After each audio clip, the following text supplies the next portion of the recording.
L'Union européenne a donc décidé en ce début d'après-midi de sanctionner la junte birmane moins de 2 mois après le coup d'État militaire en Birmanie.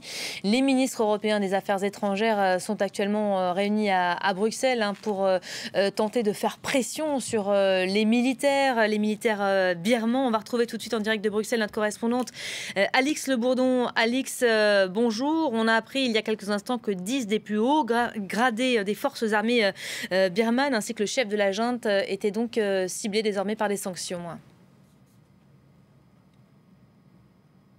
Eh bien, en effet, les Européens se sont mis d'accord sur des sanctions ciblées pour les violations de droits de l'homme en Birmanie. Ils l'ont fait grâce à un nouveau dispositif adopté en décembre, qui a d'ailleurs déjà permis de sanctionner des responsables russes dans l'affaire Navalny. Là, en ce qui concerne la Birmanie, 11 responsables sont visés par un gel des avoirs dans l'Union européenne et une interdiction de visa. En fait, les ministres des Affaires étrangères européens s'étaient déjà mis d'accord en février sur le principe de sanctions après 3 semaines d'appels infructueux au retour à la démocratie en Birmanie, mais il restait à passer à l'acte, d'où ces sanctions individuelles. Mais en ce qui concerne des sanctions économiques qui pourraient viser des entreprises dirigées par l'armée, et bien là, il va falloir attendre, de quoi relancer les interrogations sur l'efficacité de cette politique européenne, surtout quand on sait que la Birmanie a déjà été pendant 15 ans sous le coup de sanctions. Je vous rappelle que ces précédentes sanctions avaient été mises en place de 1996 en 2012, où elles avaient toutes été levées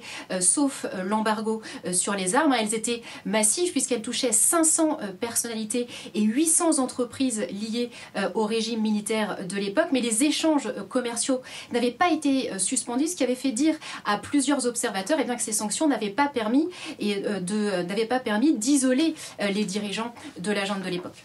Merci beaucoup.